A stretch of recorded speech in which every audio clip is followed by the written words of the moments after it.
James Harris had never heard of the Blackwood Script before the audition.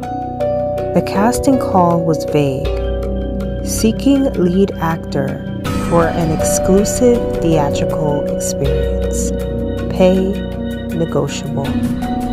He needed the work, so he went. The theater was ancient, its velvet seats covered in dust. Something about the place felt wrong, like it had been abandoned for years, yet somehow still waited for an audience. The director, a wiry man with hollow eyes, handed James a script. He walks alone at night, unaware of the shadow that falls. 3 blocks from home, he turns left. A hand grasps his shoulder. The blade enters between his ribs. Swift, precise. The city sleeps on, deaf to his final breath. The words sent a shiver down his spine. Perfect, the director murmured. You've got the part. Rehearsals moved fast. Too fast. The cast was small, and the script, though unsettling, was unlike anything James had performed before. Every line felt deliberate, every stage direction precise, as if the play was reenacting something that had already happened. Then, a week later, one of the actors didn't show up for a rehearsal. By noon, the news spread through the cast. He had been found dead, stabbed, 3 blocks from home. James' stomach twisted. It was exactly how the script had described the character's death.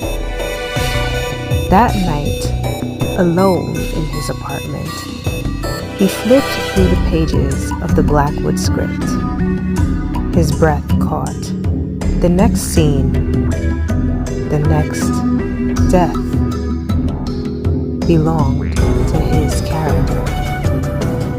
And the stage directions were chillingly specific. He reads the words aloud, realizing too late they were never meant to be spoken. James's finger tightened around the script. He glanced around his dimly lit apartment, a creeping paranoia settling in. The air felt heavier. A floorboard creaked behind him. James turned, and the script slipped from his fingers. James turned sharply, his breath catching in his throat. His apartment was silent, the only sound the faint hum of the refrigerator. He exhaled, forcing a nervous chuckle.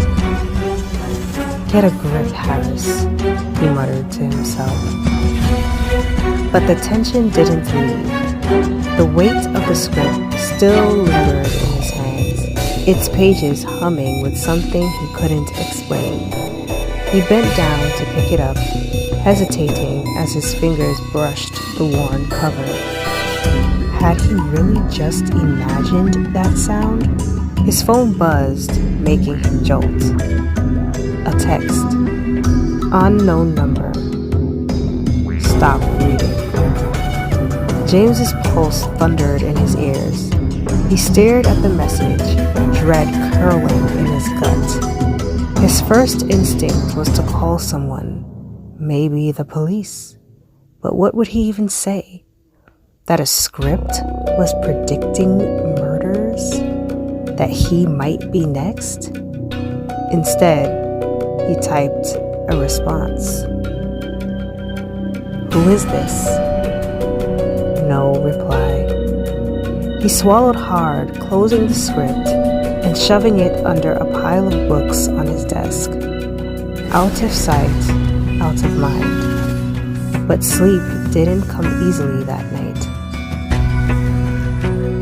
The next morning, James arrived at the theater hoping for reassurance.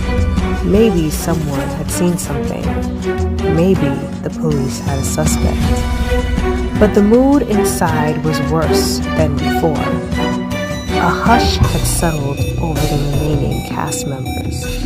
Elise, one of the younger actresses, sat in the corner, arms wrapped around herself. Will paced near the stage, running a hand through his hair. The director stood motionless, observing them from the shadows. Then James saw the empty seat. "Where's Daniel?" he asked. No one answered. Then Will spoke, his voice hoarse. "They found him this morning." James didn't need to ask how. Drowned, just like his death in the script. Panic coiled in his chest. This isn't a coincidence. Elise looked up, her eyes red-rimmed. It's the play.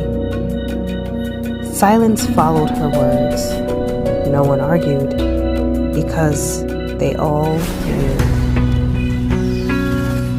James's hands clenched. We have to stop rehearsals. The director stepped forward, his face eerily calm. "The show must go on," he said simply. James wanted to scream. Instead, he grabbed his script and stormed out. Back at his apartment, James tore through the pages looking for anything, any clue that could explain what was happening. And then he saw it, buried in the fine print on the last page. Original playwright, Edgar Blackwood. James frowned. He knew that name. A quick search sent a chill down his spine. Edgar Blackwood had written one play in his lifetime. It was never performed. Every actor who rehearsed it had died mysteriously before opening night. James's throat tightened. They weren't just performing a play. They were repeating history.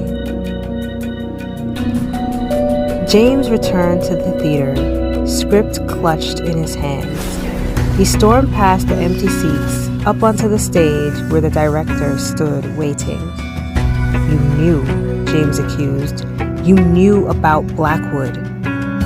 The director studied him with cold amusement.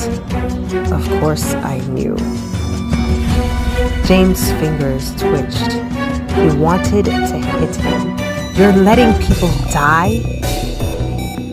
The director tilted his head. "I'm not letting anything happen." James hesitated. There was something in the man's voice. Something off. The director stepped closer. "Tell me, James, have you ever wondered why you weren't the second to die?" James's blood ran cold. The script had predicted his character's death second, but instead, another actor had died in his place. "Why are we still alive?" James whispered. The director smiled. "Because the play is adapting." James took a step back. "Each performance is different," the director continued. "Each cast is different. The play adjusts. It no longer needs to follow the original script exactly. It only needs to complete the cycle." James felt the weight of those words press down on him. If the play could change, that meant none of them were safe. That night, James tried to leave town, but every road led him back to the theater. Every street turned into a loop. At 3 a.m., he sat in his car, gripping the steering wheel, heart hammering in his chest. His phone vibrated. Unknown number. You can't leave. His breath hitched. He turned the engine off and sat in the silence. The play wasn't letting him go, which meant there was only one way to end this. He had to finish it. James arrived at the theater before dawn. Elise and Will were already there, pale and exhausted. They didn't need to speak. They all knew what had to be done. They had to finish the play. But this time, James had a plan. As they ran through the final scene, he changed his lines. Word by word, he rewrote the ending, deviating from the script, bending its rules. The theater shook. The director's expression darkened. You can't change it. James ignored him. The stage lights flickered wildly. Elise screamed as shadows rose from the empty seats, dark figures with hollow eyes. James pressed forward, voice steady, heart racing. And so the actors take their final bow, but the audience does not applaud. The ground lurched. The figures froze. James took a breath and delivered the final line. Because tonight, the play does not end in death. He tore the final page from his script, but in silence.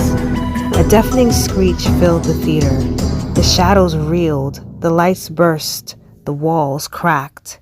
Then, nothing. Silence. The director was gone. The theater was empty. The play was over. James woke up outside. The Blackwood Theater was gone. Not abandoned. Not destroyed. Gone. Like it had never existed. Elise and Will stood beside him, silent, shaken. James exhaled, looking down at his hands. His script had vanished. It was over. But in the wind, a whisper curled through the air, ghostly and lingering. The story is unfinished, but for now, you are free.